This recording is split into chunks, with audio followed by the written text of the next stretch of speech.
In all his years hosting Family Feud, Steve Harvey has dealt with every kind of family drama imaginable. Loud arguments, awkward confessions, embarrassing answers, he has navigated every one of them with humor and grace. But there is one thing Steve Harvey will not tolerate, not on his stage, not under his lights, not with cameras rolling. And that is a man publicly humiliating his wife with a baseless accusation designed to destroy her reputation. On a Monday afternoon in January 2025, a husband did exactly that. In the middle of a round, unprovoked, with no evidence, with no reason other than his own jealousy and insecurity, he turned to his wife and accused her of cheating. On national television. In front of their children. In front of 200 strangers. And Steve Harvey did not hesitate for 1 second. He kicked that man off his stage immediately. But what happened next, what that wife revealed after her husband was gone, is the part of this story that will stay with you long after the video ends. This is not a story about infidelity. This is a story about what jealousy does when it has no leash. It is a story about a woman who spent years being accused of something she never did and finally got the chance to show the world who she really was. If you are not subscribed yet, you need to fix that right now. Hit the subscribe button and turn on the notification bell, because you are going to want to hear every word of this. Let me take you inside that studio. The Bryant family from Charlotte, North Carolina walked onto the Family Feud stage looking like every other excited family that had ever appeared on the show. They waved, they cheered, they did their family cheer. From the outside, they were a picture of togetherness. But 37-year-old Simone Bryant had learned a long time ago that pictures lie. Because underneath the matching outfits and the rehearsed smiles, Simone had been living under a cloud of suspicion for the better part of a decade. Her husband, 40-year-old Keith Bryant, was convinced she was unfaithful. He had been convinced of it for years, and no amount of honesty, transparency, or proof had ever been enough to change his mind. Simone was a registered nurse who worked in the cardiac care unit at Atrium Health in Charlotte. She had been a nurse for 13 years, ever since she graduated from UNC Charlotte with her BSN at the age of 24. Cardiac care was demanding work.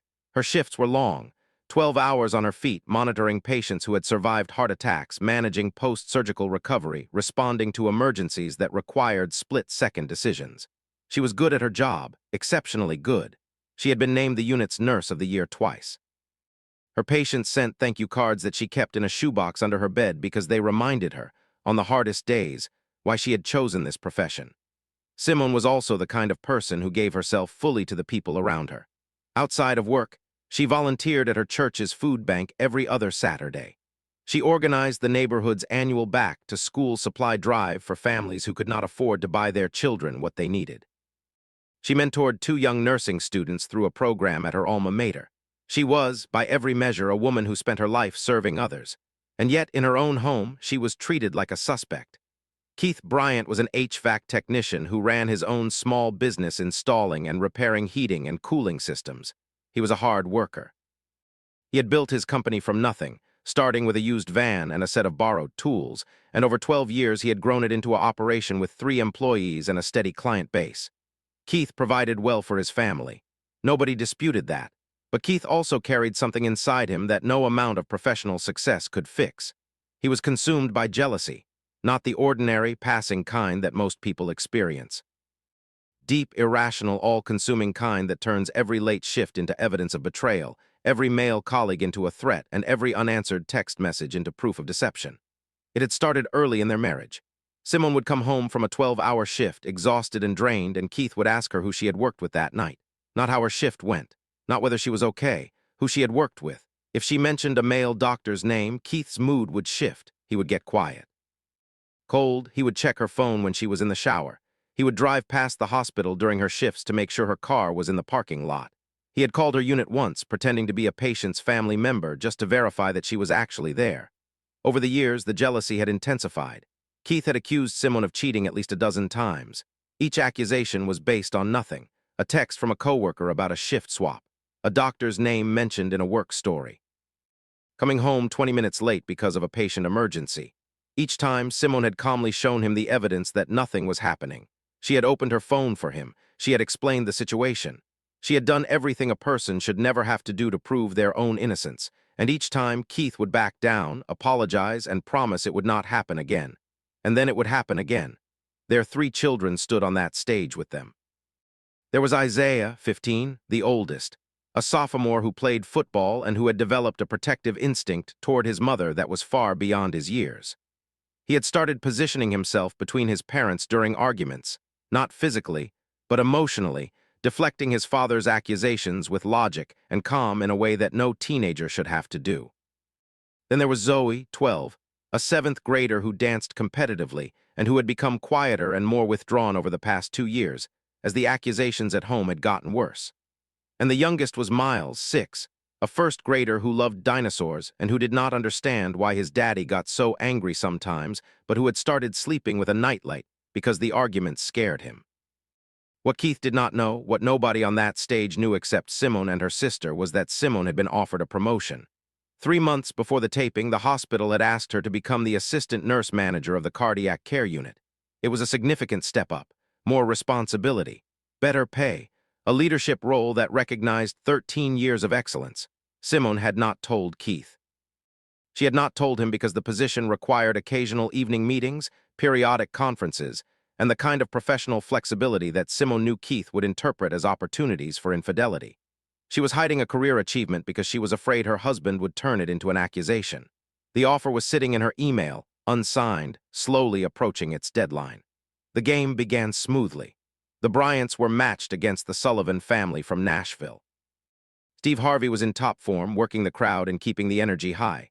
The first 2 rounds were competitive and fun. Both families played well. Simone gave a strong answer in the first round that earned the family 22 points. Keith played well too.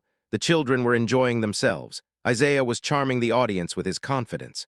Zoe was smiling for the first time in weeks. Miles was just thrilled to be on television. For a brief, fragile stretch, the Bryant family looked happy. And then the third round happened. Steve asked the face-off question. Name a reason your spouse might come home late. It was a standard Family Feud question. Traffic, work, shopping, the gym, 100 harmless answers. Keith was at the podium. He hit the buzzer. Steve turned to him. All right, Keith, name a reason your spouse might come home late. Keith did not answer the question. Instead, he turned to Simone, and with a voice that was calm on the surface but loaded with venom underneath, he said, Why do not you tell them, Simone, since you are always coming home late? Tell Steve and all these nice people where you really go after your shifts. The studio did not go quiet. It went hollow. The kind of silence that has weight to it, the kind that presses against your eardrums and makes you hyper-aware of every small sound. The hum of the lights, the creak of a chair in the audience. The sharp intake of breath from somebody in the front row.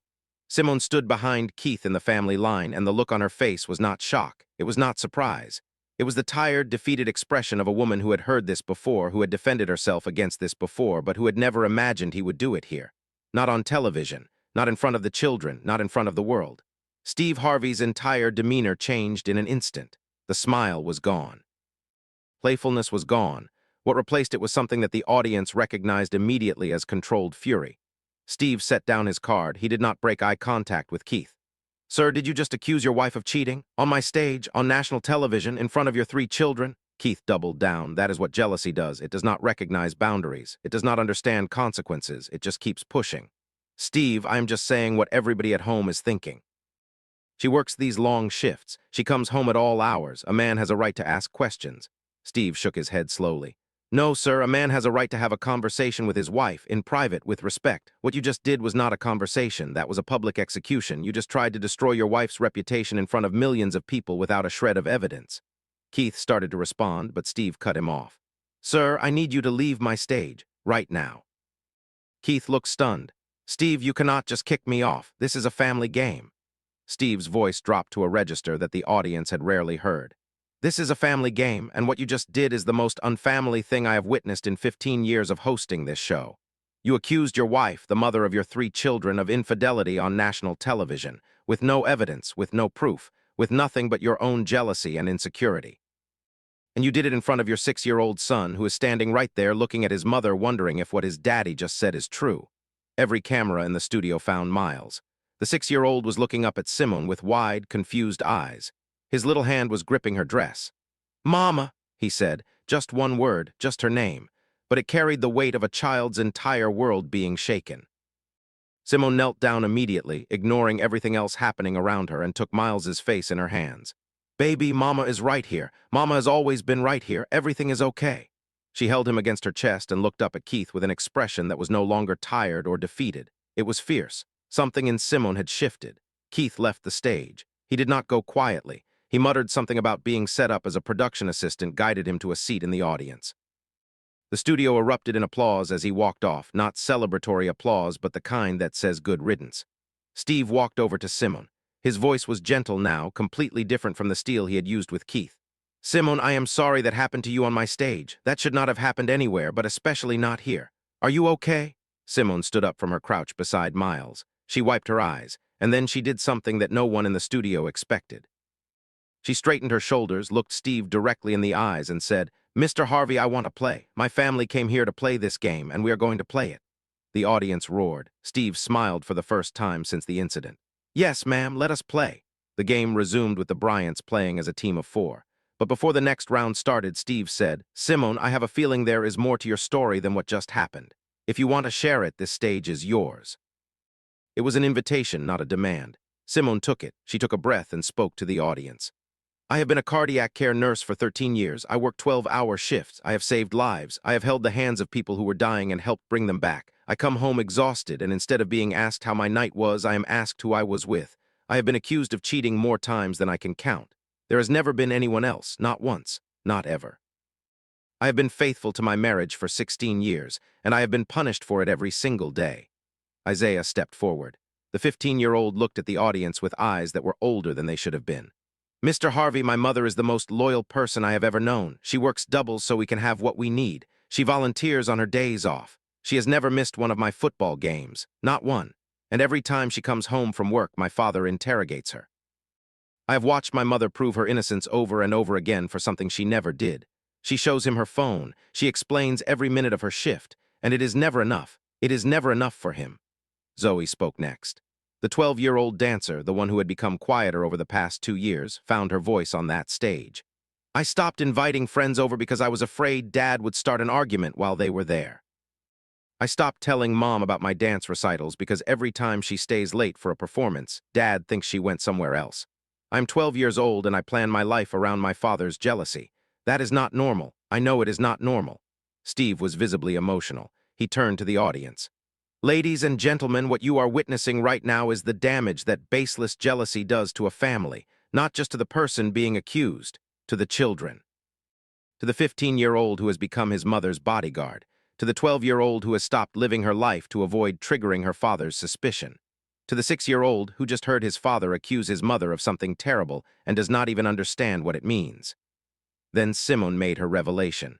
"Mr. Harvey, there is something I told anyone except my sister. 3 months ago, I was offered a promotion at the hospital. Assistant nurse manager of the cardiac unit. It is the job I have been working toward for 13 years. Better pay, a leadership position, recognition for everything I have given to my career." She paused. Her voice wavered but held. "I have not accepted it because the position requires evening meetings sometimes. It requires attending conferences. It requires the kind of schedule that I know my husband will use as more evidence against me. I am hiding the biggest achievement of my career because I am afraid of what my husband will accuse me of." The studio broke apart. The applause was massive, but it was mixed with tears, with shaking heads, with the shared grief of an audience that understood exactly what Simone was describing. The cost of jealousy was not just emotional pain. It was a career achievement hidden in an email. It was a woman afraid to accept a promotion she had earned because the man who was supposed to celebrate her would use it to punish her. Steve looked toward where Keith was sitting in the audience. "Sir, your wife has been offered the opportunity of a lifetime, a promotion that recognizes 13 years of saving people's lives, and she has not taken it because of you, because your jealousy has become the ceiling that she cannot break through. You are not protecting your marriage, sir. You are imprisoning it.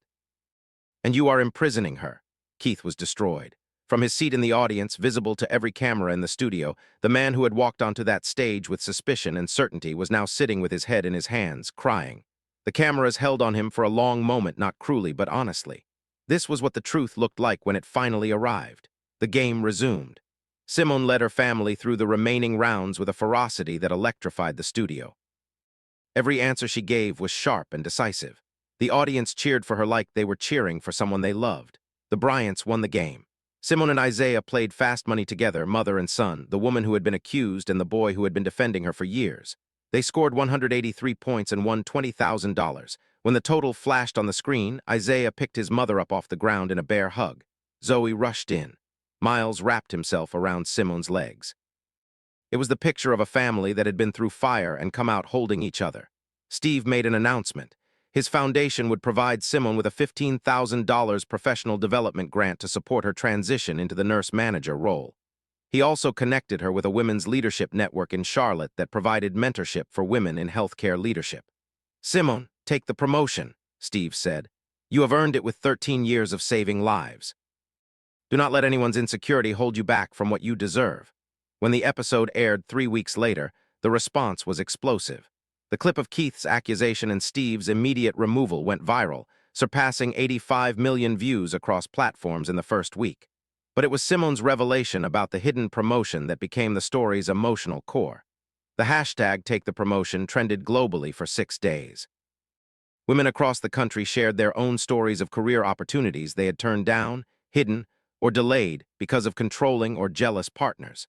Therapists reported a surge in couples seeking help specifically for jealousy-related issues after the episode aired. Zoe's confession about planning her life around her father's jealousy struck a particular nerve with young viewers. Adolescent psychologists cited it in articles about the impact of parental conflict on children's development.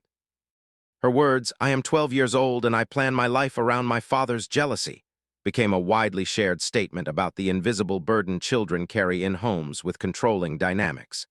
The impact on the Bryant family was painful and ultimately necessary. Keith entered intensive individual therapy within a week of the taping. His therapist diagnosed the jealousy as rooted in deep-seated attachment insecurity stemming from his own childhood, where his mother had left the family when he was young. The abandonment he experienced as a child had metastasized into a constant fear that Simone would leave too, and he had been trying to prevent that by controlling her.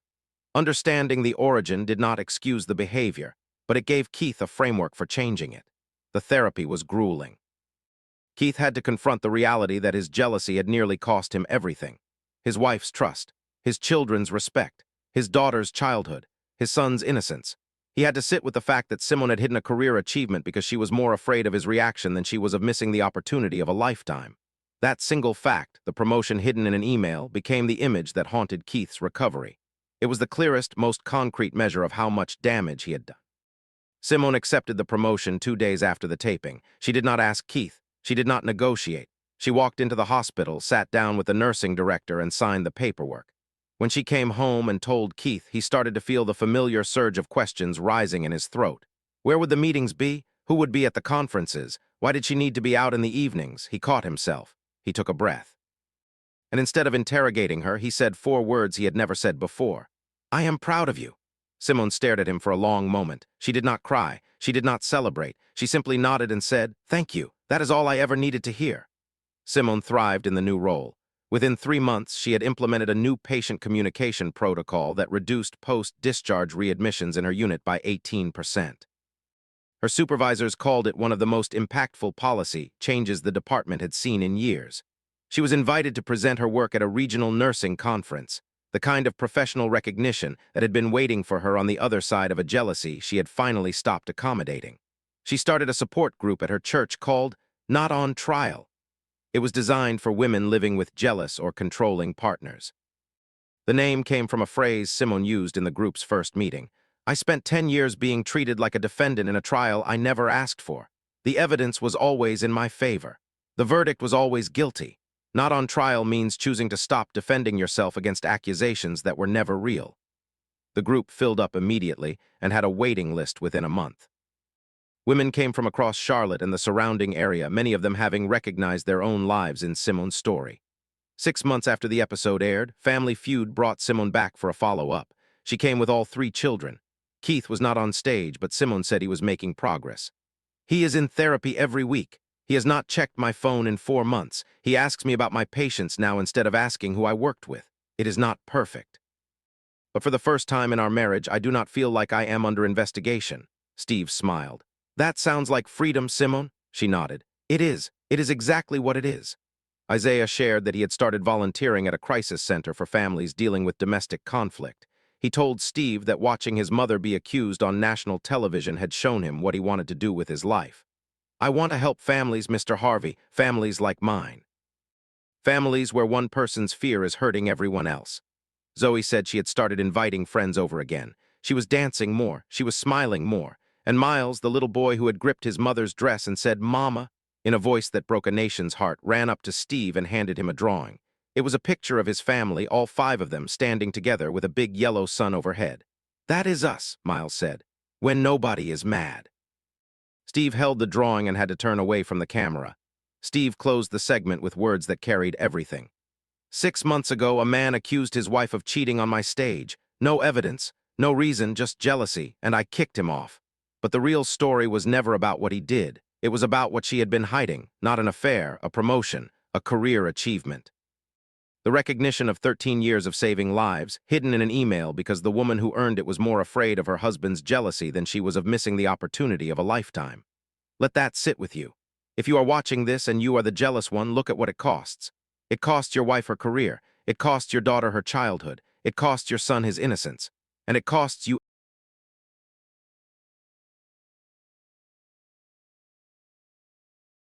just your partner. It is you. If this story hit you, I need you to do something right now. Hit that like button. Subscribe to this channel, turn on the notification bell, and share this video with someone who needs to hear that they are not on trial. Share it with someone who has been hiding their achievements to avoid suspicion. Share it with someone who deserves to hear 4 words they have never been told. I am proud of you. Because on this channel, we believe that love is not surveillance. Trust is not weakness. And the person you come home to should be the first person who celebrates your victories, not the person you have to hide them from. I will see you in the next one.